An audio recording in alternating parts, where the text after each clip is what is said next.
Hello everyone, welcome to Abhipedia powered by Abhimanyu IAS. In this video, we will be discussing the important affairs of Punjab for the second week of December 2020. Second week of December 2020 में पंजाब में जो भी important developments हुई हैं, जो अलग अलग पंजाब के एग्जाम्स के लिए, स्पेशली पंजाब सिविल सर्विसेज के लिए इंपॉर्टेंट हैं, वो हम इस वीडियो में डिस्कस करेंगे.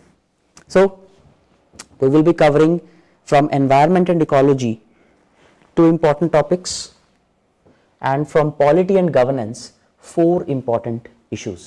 तो 6 important news जो इस वीक में पंजाब में हुई हैं, जो कि एग्जाम पॉइंट ऑफ व्यू से भी इंपॉर्टेंट है, we will be discussing those. So without wasting any time, let us start. Polity and governance में सबसे पहली न्यूज है 50% seats for women in Punjab ULB polls. ULB means urban local bodies.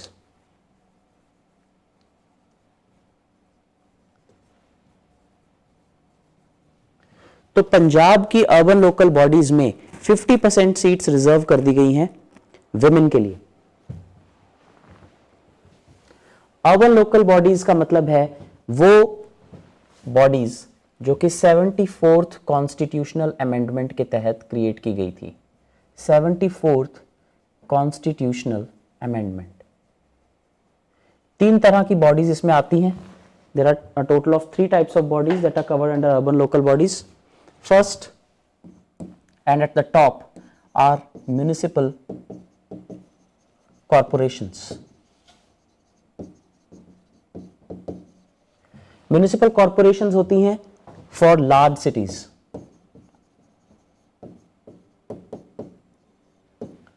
जैसे कि पंजाब में आज की डेट में 14 म्यूनिसिपल कॉरपोरेशंस हैं, जैसे कि पटियाला, अमृतसर, लुधियाना, जालंधर, मोहाली, जो बड़े बड़े शहर हैं, इनको मैनेज करने के लिए there are municipal corporations.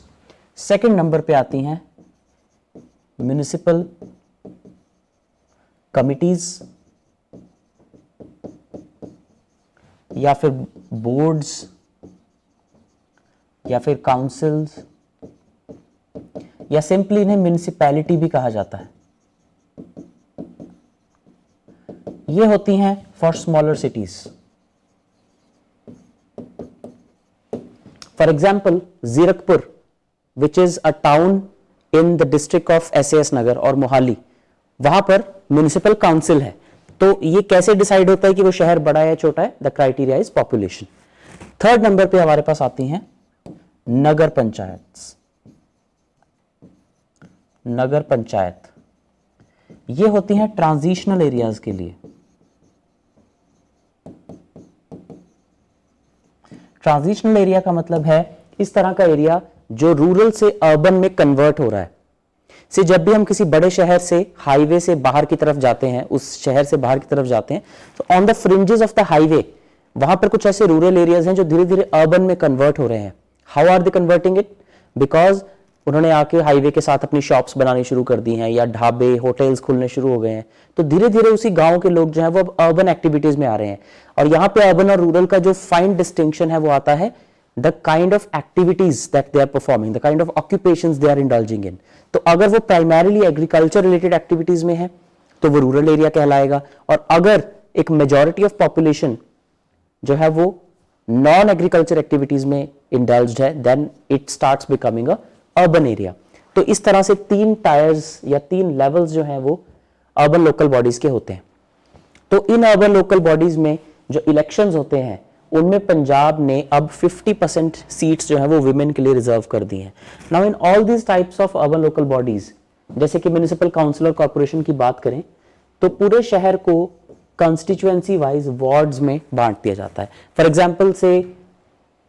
Example Patiala municipal corporation has for example 50 wards. तो अब 50% रिजर्वेशन का मतलब यह होगा कि इन 50 में से जो 25 वार्ड्स हैं वहां पर सिर्फ और सिर्फ विमेन ही कंटेस्ट कर सकेंगी. So male candidates will not be able to even file their nomination from those seats. ये इंश्योर करने के लिए कि उन सीट से जो भी जीते वो विमेन ही हो, तो इसलिए जितने भी नॉमिनेशंस फाइल हो पाएंगे for the post of municipal councillor, जो कि रिप्रेजेंटेटिव्स होते हैं म्युनिसिपैलिटीज में, तो उनमें आधी सीटें सिर्फ विमेन के लिए रिजर्व कर दी गई हैं. This is the new decision of the government, very important decision, because as per the 74th constitution amendment act the constitution mandates that a minimum of 33% seats, 33% कहना गलत होगा, we should say minimum 1/3 seats should be reserved for women. 74th constitution amendment के according total urban local bodies में से 1/3 seats जो है वो women के लिए रिजर्व होनी जरूरी है, लेकिन इससे ज्यादा भी हो सकती हैं, इससे कम नहीं हो सकती. सो मिनिमम बार इज 1/3, जो कि सभी स्टेट्स को फॉलो करना पड़ता है, लेकिन इसको इससे बढ़ाया भी जा सकता है. तो कई स्टेट्स हैं ऐसी जिन्होंने रिजर्वेशन को बढ़ाकर 50% कर दिया है, जैसे कि राजस्थान ने कर दिया है, हरियाणा ने कर दिया है, and now Punjab has also followed suit by allowing 50% reservation for women. The MCs of Ludhiana, Jalandhar, Amritsar, Patiala and SAS Nagar have a large number of women candidates. तो ऐसा नहीं है कि बहुत ज्यादा अंडर रिप्रेजेंटेड हैं, कुछ MC ऐसे हैं जहां पर, कुछ म्युनिसिपल कॉर्पोरेशंस ऐसी हैं जहां पर ये women जो है वो वेल रिप्रेजेंटेड हैं, but in many others they are not. और जो अभी इलेक्शन होने वाले हैं फरवरी में, वो पूरे पंजाब में कुल 167 अर्बन लोकल बॉडीज हैं. तो ये जो 3 लेवल्स हमने देखे, म्युनिसिपल कॉर्पोरेशन, काउंसिल और नगर पंचायत, पंजाब में कुल 167 अर्बन लोकल बॉडीज हैं, जिनमें से 118 में ये इलेक्शंस होने वाले हैं. So of the total seats reserved for women, 387 are for scheduled caste candidates and 1129 for the general category. तो कितनी सारी वहां पर हजारों सीटें होंगी, उनमें से फर्दर विमेन में भी शेड्यूल्ड कास्ट कैंडिडेट्स के लिए जो सीट्स हैं वो रिजर्व्ड होंगी. Of the total seats reserved for women, 387 are for scheduled caste. तो उसी विमेन रिजर्वेशन के अंदर फर्दर जो जितनी भी तरह की रिजर्वेशन है वो भी उसमें आ जाती है. लोकल गवर्नमेंट मिनिस्टर हैं पंजाब के mister Brahma Mahindra. He said that this policy is in line with the state governments policy. तो रिसेंटली करीब 2 महीने पहले स्टेट गवर्नमेंट ने अनाउंस किया था that they are providing 1/3 reservation, 1/3 seats to be reserved for women in group A post. तो जो Punjab civil services का एग्जाम या पंजाब सिविल सर्विसेज का जो भी अब एग्जाम होगा, उसमें 1/3 सीट्स जो है वो विमेन के लिए रिजर्व कर दी गई हैं. सो it is in line with the policy of the government that government is trying to provide more representation to the women, not only in elections, not only in elected posts, but also in civil services and such similar positions. तो जो state election commission है उसने delimitation का और electoral rolls को, sorry not delimitation, electoral rolls को prepare करने का काम शुरू कर दिया है. सो नाउ जो अर्बन लोकल बॉडी इलेक्शंस होने वाले हैं उसमें 50% सीट्स जो है वो विमेन के लिए रिजर्व्ड रहेंगी. Very important news from your polity and governance perspective. Next, Punjab renames 5 government schools after martyrs. तो जो शहीद हुए हैं आर्म्ड फोर्सेस में, पंजाब के जो शहीद हुए हैं, उनके नाम पर 5 अलग अलग सरकारी स्कूलों के नाम पंजाब सरकार ने रखे हैं. तो पिछले महीने भी एक पंजाब के करंट अफेयर्स डिस्कस करते हुए हमने ये न्यूज डिस्कस की थी that Punjab government has amended its policy of naming roads and monuments after prominent personalities. तो उसमें हिस्टोरियंस का नाम भी इंक्लूड कर लिया गया था. हिस्टोरियंस, आर्टिस्ट्स, इनके नाम पर भी अब रोड्स के और मॉन्यूमेंट्स के नाम रखे जा सकेंगे. This is the new policy of Punjab government. तो मार्टर्स के नाम पे 5 स्कूलों के नाम जो है वो पंजाब सरकार ने रखे हैं. बेसिकली ये इंपॉर्टेंट इसलिए है कि कहीं भी आपको इस तरह का क्वेश्चन पूछा जाता है जहां पर आपको डिस्क्रिप्टिव आंसर लिखना है that what is Punjab government doing to honor the historians or the freedom fighters, that how can we do this or how can we increase or improve our, you can say, tribute or contribution to these people. तो उसमें आ जाएगा कि पंजाब की एक policy रही है, the policy of honoring the martyrs and prominent departed personalities. अब जब हम कह रहे हैं prominent departed personalities, तो इसमें आपके freedom fighters भी आ जाएंगे,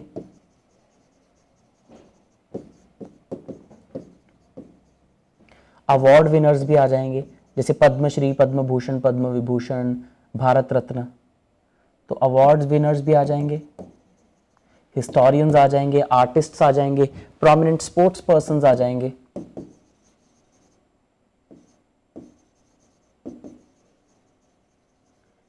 and even prominent politicians who have contributed something or other to the state of Punjab. तो इन सभी लोगों के नाम पर अलग अलग पब्लिक प्लेसेस के, रोड्स के, बिल्डिंग्स के नाम रखे जाते हैं. This is the policy of Punjab government.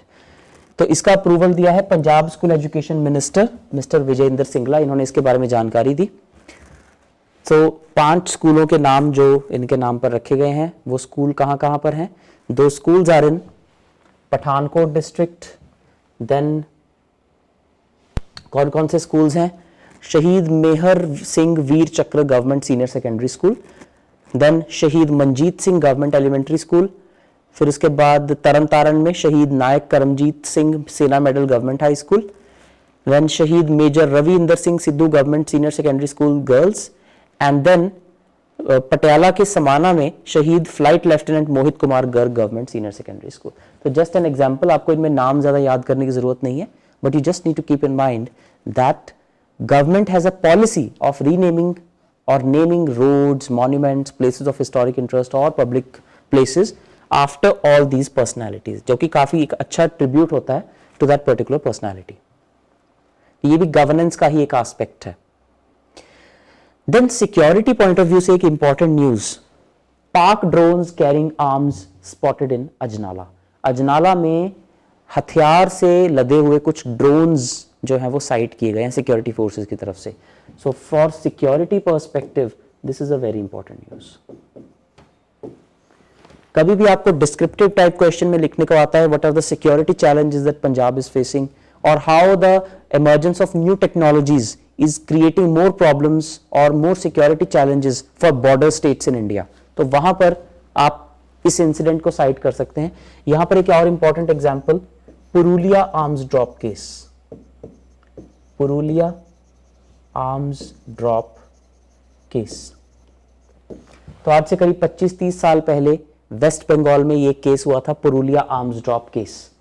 तो वहां पर काफी सारे हथियार एक व्हीकल ने गिराए थे, जो कि काफी ज्यादा हाईलाइट हुआ था उस वक्त इशू. लेकिन अब ड्रोन्स की वजह से ये चीज बहुत ईजी हो गई है, बिकॉज ड्रोन्स आर ड्राइवरलेस. ये बहुत छोटे से लेकर बहुत बड़े भी हो सकते हैं. तो इस तरह के कुछ ड्रोन्स का यहां पर साइट किया जाना is a big problem. Why it is a big problem?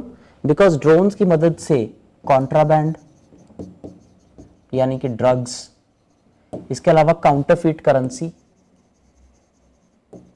और arms, in fact even information, intelligence, क्योंकि drones can be equipped with cameras, ये सब जो है ये बॉर्डर के इस पार से उस पार तक लेके जाई जा सकती हैं. And in winter days specially when the fog is engulfing all the in the entire reason, ऐसे में जो ड्रोन्स हैं ये इन सभी एक्टिविटीज के लिए यूज किए जा सकते हैं. So it's a big security challenge for a border state like Punjab. तो कहां पर साइट किए गए हैं 5 drones? At least 5 drone sorties carrying arms और contraband were made in past 3 days from across the border. ये कहां पर साइट किए गए हैं? Kot Raizada border village in the Ajnala sector, यहां पर ये साइट किए गए हैं. तो अलग अलग अटेम्प्ट्स जो किए गए उनकी डिटेल यहां पे दी हुई है. Recently a terror module was busted by the Punjab police following seizure of weapons in Tarn Taran. तो 80 किलो वेपन जो है वो रिसेंटली बरामद किए गए एक जगह से, जो कि ड्रोन्स के द्वारा लाए गए थे. So it can be a nefarious you can say attempt by the Pakistan based inter-services intelligence or by the terrorists to revive terrorism in Punjab or to revive extremism in Punjab, because what else could be the purpose of sending arms and ammunition across the border. BSF officials का ये कहना है कि एक anti drone system जिसमें कि 360 degree surveillance capacity हो और एक GPS जैमिंग सिस्टम, इन दोनों सिस्टम्स को प्रोक्योर करने के ऊपर बात चल रही है and soon they will be procured. तब तक पंजाब पुलिस के साथ क्लोज कोऑर्डिनेशन में जो सिक्योरिटी फोर्सेस हैं काम कर रही हैं, ताकि कोई भी इस तरह की जो ड्रोन एक्टिविटी है ये कोई बड़ा सिक्योरिटी इशू ना बन जाए. It could result in a big you can से अटैक इन पंजाब सॉइल, जैसे कि उड़ी अटैक हुआ था या जिस तरह से पठानकोट पे अटैक हुआ था. It could result in any such major miss happening because of the drones. BSF had been holding monthly coordination meetings with the Punjab police in this regard. BSF और पंजाब पुलिस दोनों मिलकर अच्छे से काम कर रहे हैं on how to tackle this particular menace. Punjab का जो पाकिस्तान के साथ बॉर्डर है, it's a fairly long border, तो इतने लंबे बॉर्डर को गार्ड करना, that too in the winter months, और ऐसे में इतने छोटे छोटे ड्रोन्स को साइट करना, it's a security challenge. Drugs, currency, terrorism, extremism, ये सारे मेजर चैलेंजेस हैं जो कि हमें रोकने जरूरी हैं, और ड्रोन्स जो हैं ये इन सभी पर्पसेस में हेल्प कर सकते हैं. ड्रग्स और करेंसी को वो कैरी करके लेके आ सकते हैं. टेररिज्म और एक्सट्रीमिज्म को कैसे बढ़ा सकते हैं? By transporting weapons, by transporting information and intelligence. तो बहुत सारे सिक्योरिटी इश्यूज हैं ड्रोन से रिलेटेड. ड्रोन्स को रोकने के लिए सोफिस्टिकेटेड टेक्नोलॉजी प्रोक्योर करना आज इंडिया के लिए जरूरत बन चुका है. न्यू बॉर्डर फेंस सिस्टम, काफी देर से इसके ऊपर काम चल रहा है लेकिन अभी तक ये कंप्लीट नहीं हो पाया है. It will include night vision cameras. How can India strengthen its border security? By smart fencing. Smart fencing में नाइट विजन कैमराज हैं, लेजर बीम्स हैं. लेजर सिस्टम में basically there is no need of a human element. तो laser को जैसे disruption होगी alarm will be sounded. तो laser guided alarm system है. Then there is electric fence. Electric fence जो जिसमें कि electricity will be running. Then night vision cameras, laser system, electric fence, ये मोशन सेंसर्स. कुछ इस तरह के एरियाज जहां पर बिल्कुल भी ह्यूमन एक्टिविटी नहीं होती वहां पर मोशन सेंसर्स लगाए जा सकते हैं. तो जैसे ही कोई एक्टिविटी होगी, whenever any motion is there an alarm will be sounded. तो इस तरह का एक जो बॉर्डर फेंस सिस्टम है, ये 4 से 5,000 किलोमीटर लंबा पूरा LOC जो जम्मू एंड कश्मीर से लेकर गुजरात तक स्प्रेड होता है ऑन इंडिया पाकिस्तान बॉर्डर, वहां पर ये इंप्लीमेंट हो रहा है धीरे धीरे, but it will take some time. Until that is done we need a robust strategy on how to tackle these challenges from Pakistan. तो पंजाब के लिए एक बड़ा इशू है another governance challenge. Rise in paddy procurement, government worried. तो economy से ये एक इंपॉर्टेंट न्यूज है लेकिन ये कहीं ना कहीं गवर्नेंस से रिलेटेड न्यूज है. Rise in paddy procurement has left government worried. तो एक तरफ पंजाब और हरियाणा के जो फार्मर्स हैं वो प्रोटेस्ट कर रहे हैं, but on the other hand the Punjab government has received record paddy in the procurement season.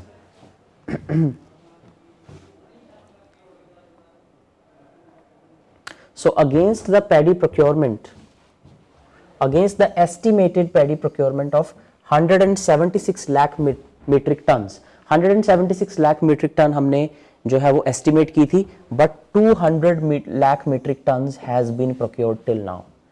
तो इतनी ज्यादा जो पैडी है वो प्रोक्योर की जा चुकी है ऑलरेडी, और इसके लिए स्टेट ने सरप्लस पैडी खरीदने के लिए 739 करोड़ रुपए ऑलरेडी पे कर दिए हैं. So the state is left red faced because the paddy procurement has been much more than what was expected. तो ये एक फाइनेंशियल डिफिकल्टी हो गई है स्टेट के लिए. बट ऐसा हुआ क्यों पंजाब में वीट जो पैडी प्रोक्योरमेंट है वो इतनी हाई हो गई है अचानक से? There are multiple reasons for this. Experts का कहना है कि इस साल जो मौसम था वो अच्छा रहा. वेदर वाज कंड्यूसिव का मतलब है because it's a kharif crop and it is a summer crop. That means अगर ये खरीफ क्रॉप है that means it's a summer crop और मॉनसून्स में होती है. So the rainfall was optimum. Rainfall काफी अच्छी मिली इस साल. जो मॉनसून था वो अच्छा रहा, इस वजह से पैडी की जो यील्ड है वो बढ़ गई है. The yield has been high. The weather was conducive and the yield has been high. दूसरा रीजन है the paddy from outside the state has been brought here at cheaper rates and sold to government agencies. ऐसे बहुत सारे trucks जो कि बिहार या उत्तर प्रदेश से paddy लेकर पंजाब की तरफ आ रहे थे, उन्हें सीज भी किया गया, उनके खिलाफ केस भी किया गया है. तो ऐसी बहुत सारी जो पैडी है वो यहां पर लाकर बेची गई है. So food and civil supplies minister जो पंजाब के हैं भारत भूषण आशु, उन्होंने ये इंफॉर्मेशन दी. इनफैक्ट एक ये भी कहना है जो एक्सपर्ट्स हैं उनका कि जो हरियाणा और पंजाब के बॉर्डरिंग एरियाज हैं, हरियाणा पंजाब के जो बॉर्डरिंग एरियाज हैं वहां पर जो हरियाणा के फार्मर्स हैं उन्होंने पंजाब की मंडियों में लाकर अपनी पैडी बेची है because they were getting better prices, और वहां पर जो उनका नमी की मात्रा या फिर जो मॉइस्चर कंटेंट है वो ज्यादा होने की वजह से कई बार हरियाणा की मंडीज में उनको एक्सेप्ट नहीं किया जाता था, so they smuggled it to Punjab and they sold it in the mandis of Punjab. तो काफी सारे रीजन है क्यों इतनी ज्यादा इस साल आ गई है। The analysis of all mandis and commission agents is being done where the sale of paddy is abnormally high. तो अब जहां जहां पर पैडी बहुत ज्यादा आ गई है, जैसे कि इसकी एक एग्जांपल है Fazilka. In Fazilka, the paddy procurement is at 129%, यानी कि जितनी पिछले साल हुई थी या जितनी एक्सपेक्टेड थी उससे 29% ज्यादा पैडी प्रोक्योर हुई है इस सीजन में सिर्फ फाजिल्का डिस्ट्रिक्ट में। तो जहां जहां पर ये इशू हुआ है वहां का सारा उन सभी मंडीज का डेटा एनालाइज किया जा रहा है और उनके कमीशन एजेंट्स का डेटा एनालाइज किया जा रहा है कि क्यों यहां पर इतनी ज्यादा पैडी इस बार हुई है। बिकॉज द एरर मार्जिन और the margin of you can say increase और decrease is at the max 10%। 10% से ज्यादा और या कम अगर पैडी प्रोक्योरमेंट होती है तो वो एबनॉर्मल मानी जाती है, and since this time it is 29% increase, तो इसको ऐसा माना जा रहा है that this is abnormally high. तो इसके बहुत सारे रीजन है, यील्ड अच्छा होना, दूसरी स्टेट से लाकर यहां पर बेचना, there are number of reasons for this. Next, environment and ecology. Environment and ecology में दो इंपॉर्टेंट न्यूज है आज हमारे पास, एक एनवायरमेंट से रिलेटेड है और एक वाइल्ड लाइफ से रिलेटेड है। पहले हम करते हैं वाइल्ड लाइफ से related news. Gharials bounce back in Punjab but the real test is breeding. तो पंजाब में घड़ियाल्स के ऊपर ये एक डिटेल्ड एनालिसिस है, एक डिटेल्ड न्यूज आइटम है जो हम करेंगे। तो घड़ियाल्स जो हैं इनके ऊपर टोटल हम बात करेंगे कि घड़ियाल पंजाब में कब इंट्रोड्यूस किए गए, कहां पर ये पाए जाते हैं, कौन से रिवर्स में, इनका क्या इकोलॉजिकल सिग्निफिकेंस है, क्यों इनकी पॉपुलेशन एक्सटिंक्ट हुई थी अब किसी टाइम में अगर हुई थी तो, और अब इनको रिवाइव करने के लिए क्या किया जा रहा है। So holistic perspective on gharials in Punjab, because wild और इकोलॉजी से ज्यादा क्वेश्चंस पूछे जा रहे हैं for the last some time, so we should be aware of such topics. So, over half a century after they were considered extinct in Punjab, over half a century, so 1950s 60s में इनको extinct मान लिया गया था। The critically endangered, यानी कि CE category में आते हैं ये, the critically endangered long snouted gharials have bounced back to life in the northern state thanks to a reintroduction program। तो ये न्यूज इसीलिए न्यूज में है बिकॉज एक रीइंट्रोडक्शन प्रोग्राम के तहत इनको दोबारा से ब्रीड करवाया जा रहा है। The state department of forest and wild preservation, Punjab जो forest and wild department है उसने इनका रीइंट्रोडक्शन प्रोग्राम चलाया है which completes its 3rd year this month. 3 साल हो गए इस प्रोग्राम को चलते हुए, so this is a good time to analyse the changes that this programme has brought. तो एक लीडिंग घड़ियाल कंजर्वेशनिस्ट है मिस्टर BC चौधरी जो कि इस पर काम कर रहे हैं। उनका कहना है that Punjab has achieved a crucial level of success in terms of rehabilitating gharials into the Beas river. Very very important. तो कौन से रिवर में मिलते हैं घड़ियाल सबसे ज्यादा? ब्यास रिवर में। हालांकि आगे चलकर हम देखेंगे कि एग्जैक्टली वो कौन सा रीजन है जहां पर घड़ियाल इंट्रोड्यूस किए गए थे। तो घड़ियाल जो है वो ज्यादातर पंजाब में ब्यास रिवर में पाए जाते हैं। Very very important this is. तो काफी सारे मल्टीपल ग्राउंड सर्वेज का नतीजा ये आता है that the mortality rates of gharials is now low. Mortality rate उनका अभी कम है।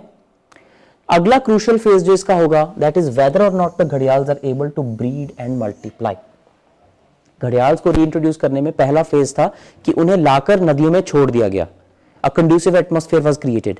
पर इसका नेक्स्ट फेज तभी सक्सेसफुल होगा अगर ये खुद से ब्रीड और मल्टीप्लाई कर सकें, otherwise it will not be a success. Otherwise it will not be a success. ये प्रोग्राम शुरू कब हुआ था, ये किस प्रोग्राम का हिस्सा है? ऐसा नहीं है कि पंजाब ने अलग से कोई स्कीम चलाई है, it is a part of a bigger programme and that programme was project crocodile. Project crocodile जो कि 1975 में गवर्नमेंट ऑफ इंडिया ने शुरू किया था। उस प्रोग्राम के तहत 47 घड़ियाल्स 47 घड़ियाल को कहां से लाया गया था? From Morena captive breeding centre. Morena captive breeding centre in Madhya Pradesh were released into Punjab's Beas river in 3 batches. तो इस प्रोग्राम के तहत मध्य प्रदेश के मोरेना कैप्टिव ब्रीडिंग सेंटर से लाए हुए घड़ियाल पंजाब की जो ब्यास नदी है उसमें छोड़े गए थे. 3 अलग अलग बैचेस में 10, 15, 20 ऐसे करके 3 बार में छोड़े गए थे. तो 47 टोटल घड़ियाल जो है वो छोड़े गए थे. 2 मॉर्टेलिटीज हुई, उसके अलावा 45 घड़ियाल जो है वो अच्छी सेफ कंडीशन में है एंड काफी अच्छे से उनकी साइटिंग भी की जा रही है. All these gharials were released 30 to 40 kilometre upstream of Harike barrage. Harike barrage से 30-40 किलोमीटर ऊपर इनको छोड़ा गया था ब्यास रिवर में. और हरिके बैरेज जो है it is a confluence of Beas and Sutlej. तो ब्यास में इनको छोड़ा गया, यानी कि हरिके जो है, हरिके से 30-40 किलोमीटर ऊपर इन्हें ब्यास में छोड़ा गया. So gharials are mostly spotted in the river stretch connecting Amritsar and Tarn Taran district. वहां पर ये ज्यादा साइट किए जाते हैं. The department is planning to release 25 more juvenile gharials. 47 अभी तक हो चुके हैं, उसमें से 45 बचे हैं और 25 और घड़ियाल इंट्रोड्यूस करने की बात की जा रही है.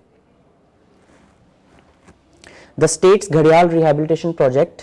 Gharials have often rest on sand islands on the banks of Beas river. अब देखिए जो प्रॉब्लम है यहां पे which we can put under the man animal conflict.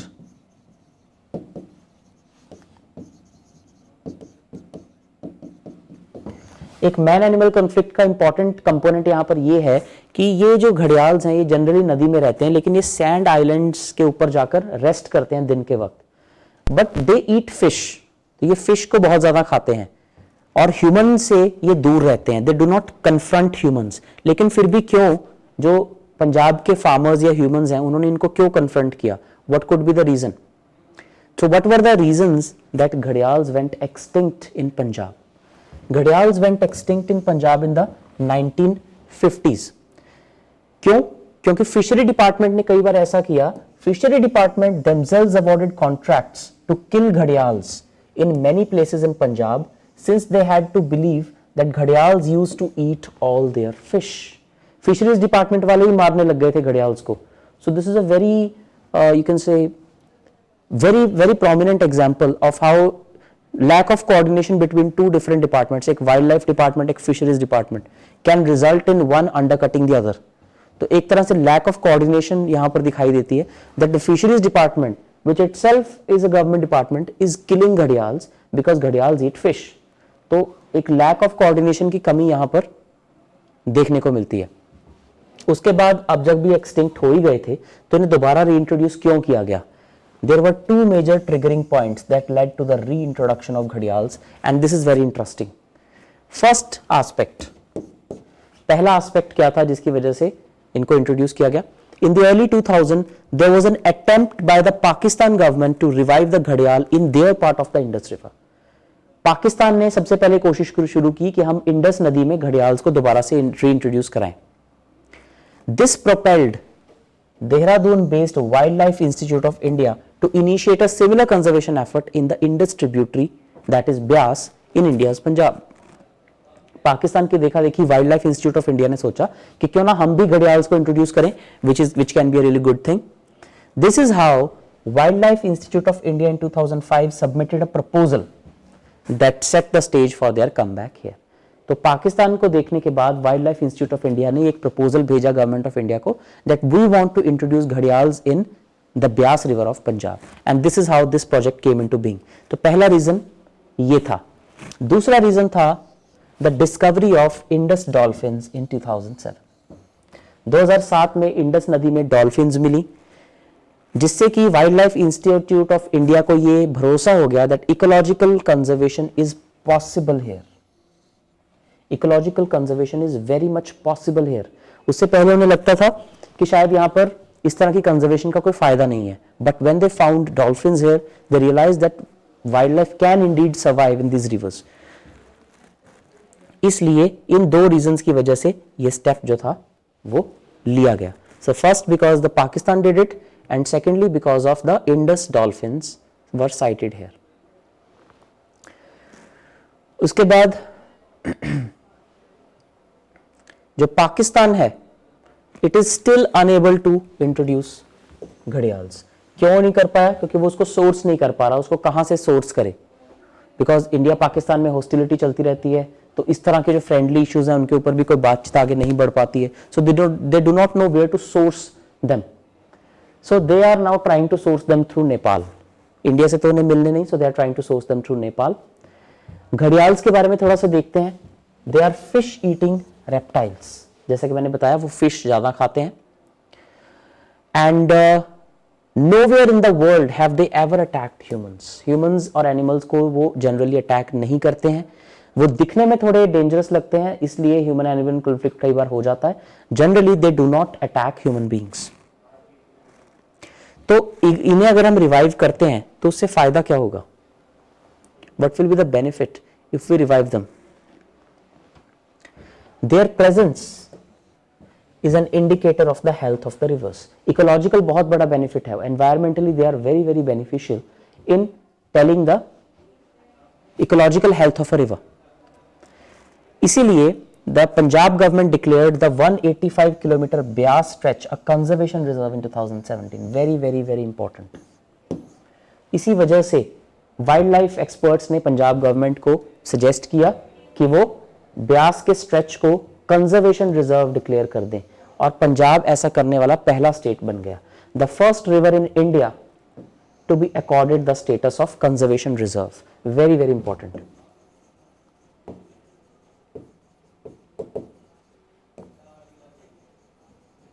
सो पंजाब में जो ब्यास रिवर है, इसका 185 किलोमीटर का स्ट्रेच है जो कि कंजर्वेशन रिजर्व डिक्लेयर किया पंजाब गवर्नमेंट ने 2017 में। व्हाई? टू सेव द घड़ियाल population, prohibiting several commercial activities to protect the river and its ecology. Very very important this is from environment and ecology perspective and from wildlife perspective. काफी important ये step लिया Punjab government ने।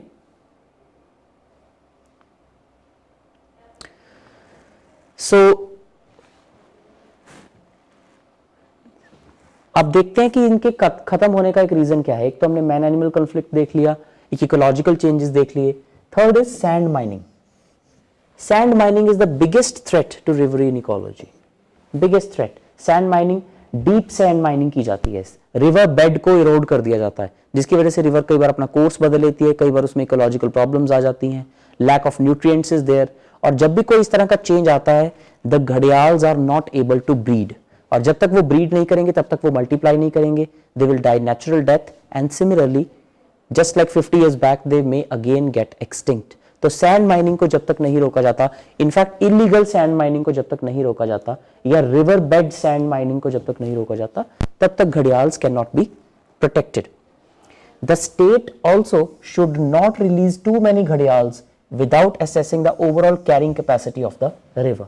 अब ऐसा भी नहीं है कि अगर ये प्रोग्राम सक्सेसफुल होना शुरू हो जाए then we should indiscriminately introduce gharials into the river. पहले उस रिवर की कैपेसिटी, उसकी इकोलॉजिकल जो वर्थ है या कैपेसिटी है, उसके अकॉर्डिंग ही घड़ियाल्स को इंट्रोड्यूस किया जाना चाहिए। The moment gharials come near the Harike barrage, there is a danger of their flooding और even getting trapped there, posing danger to their lives. Harike barrage जो है काफी बड़ा बैरेज है, काफी बड़ा एक लेक है, वहां पर उनके ट्रैप होने का चांस है बिकॉज वहां पे पानी बहुत ज्यादा है।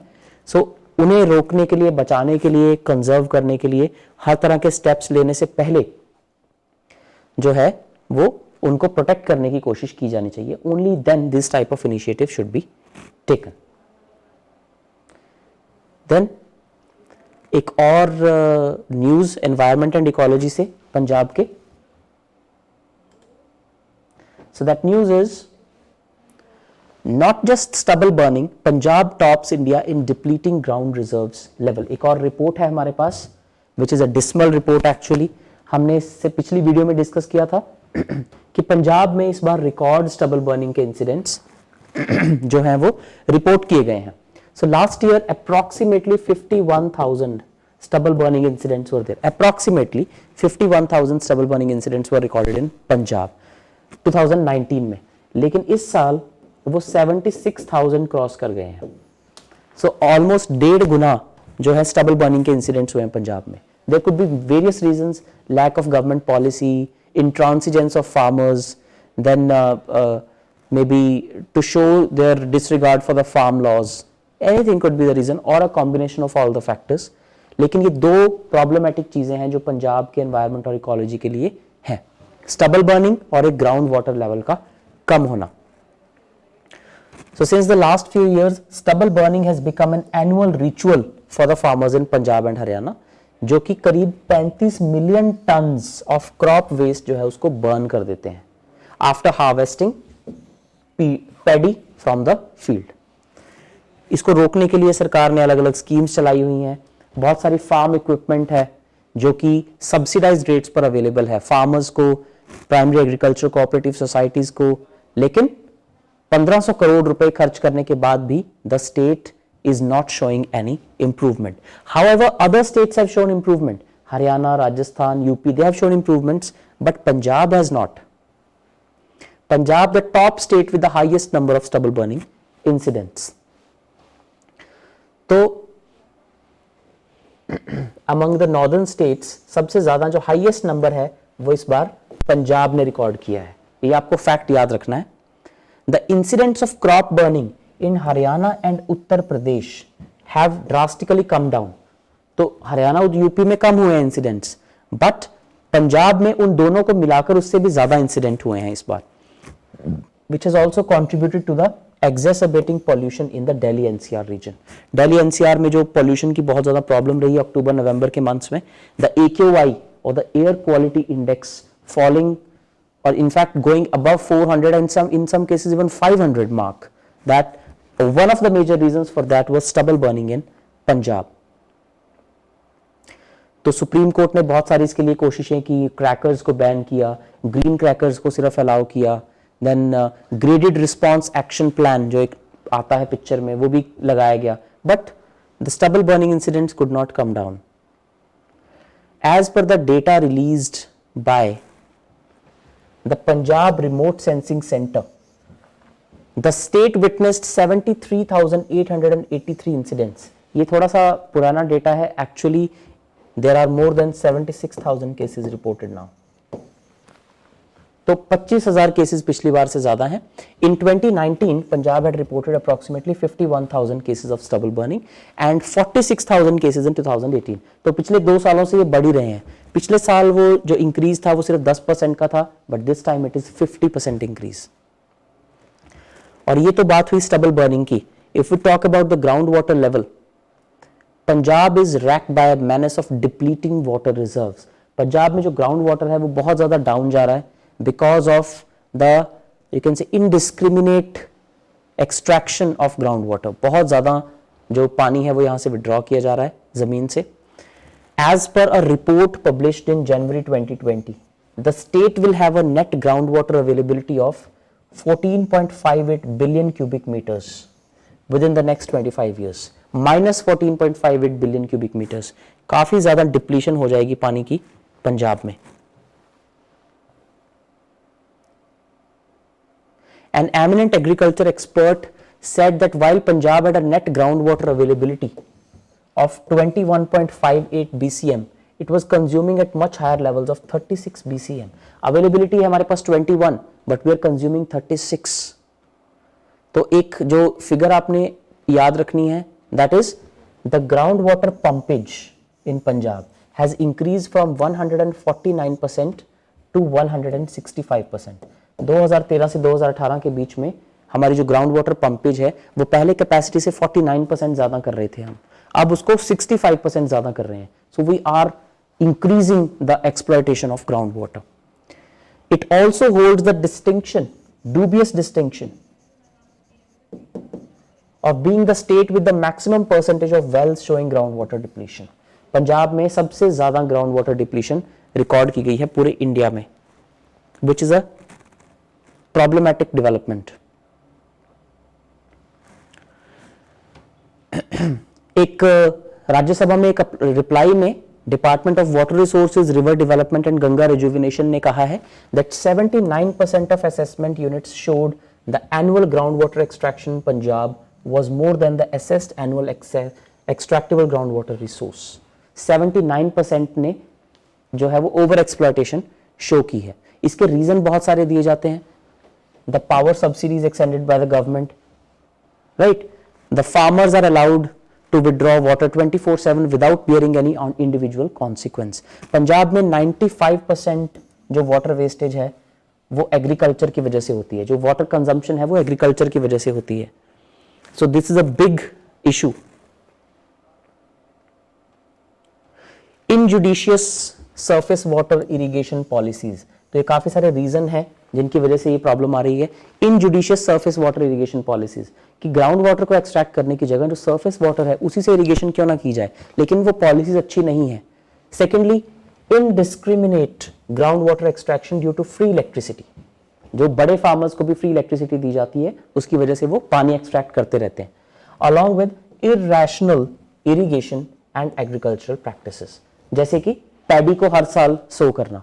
So because of government policies also, the government policies actually prefer और actually you can say incentivize water guzzling crops like paddy, तो उसकी वजह से भी जो वाटर लेवल है वो डाउन जाता है।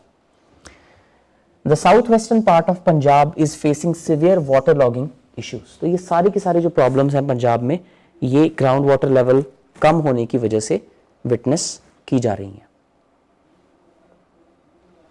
Heeding to the grievous situation in Punjab, the government had suggested the farmers to diversify their crop produce and reduce their dependence on water guzzling crops। तो सरकार ने इसके लिए मेजर्स लिए, क्रॉप डाइवर्सिफिकेशन की जाए और पैडी कम सो की जाए, उसके लिए जो है वो स्टेप्स लिए गए। So crop diversification and direct seeding of rice, ये दो चीजों को पंजाब सरकार अभी प्रमोट कर रही है। Punjab has made reasonable progress, लेकिन उसका रिजल्ट दिखने में अभी वक्त लगेगा। Saving its water reserve, however experts believe that such efforts are far from sufficient and only sustained, comprehensive and concerted efforts over longer durations would help Punjab reach sustainable groundwater level। तो no doubt Punjab सरकार ने कुछ अच्छे steps लेने शुरू कर दिए हैं। डायरेक्ट सीडिंग ऑफ राइस एक काफी अच्छी टेक्निक होती है। जनरली अभी ये किया जाता है कि एक लिमिटेड स्ट्रेच ऑफ लैंड में जो राइस की सैपलिंग है उसको प्लांट कर दिया जाता है और उसको पानी से भर दिया जाता है। जब वो सैपलिंग एक पर्टिकुलर लेवल तक ग्रो कर जाती है, then it is extracted and replanted in the field. लेकिन डायरेक्ट सीडिंग ऑफ राइस से पानी की बहुत ज्यादा बचत की जा सकती है। तो इस साल पंजाब में काफी लाख हेक्टेयर एरिया जो है वहां पर direct seeding of rice promote की जा रही है एंड क्रॉप डाइवर्सिफिकेशन करने के लिए फार्मर्स को एनकरेज किया जा रहा है। But that is not sufficient until the efforts are sustained over a long period of time. Ground water extraction हमने इतनी ज्यादा कर ली है पिछले 30-40 सालों में that to reach a level of sufficiency, दोबारा एक अच्छे लेवल पर पहुंचने के लिए it will take so many years. So this report shows a dismal condition of stubble burning and ground water in Punjab. तो ये थी कुछ इंपॉर्टेंट न्यूज पंजाब की सेकेंड वीक ऑफ दिसंबर से। जो लास्ट दो इश्यूज हमने डिस्कस किए, wild life and this environment and ecology, ये दोनों आपके मेंस पर्सपेक्टिव से काफी इंपॉर्टेंट इश्यूज हैं। So do them in great detail. अगर आपको वीडियो पसंद आई हो, please like, subscribe and share to our channel and do not forget to press the bell icon so that you get notified of the video as and when we post them. Thank you and have a nice day.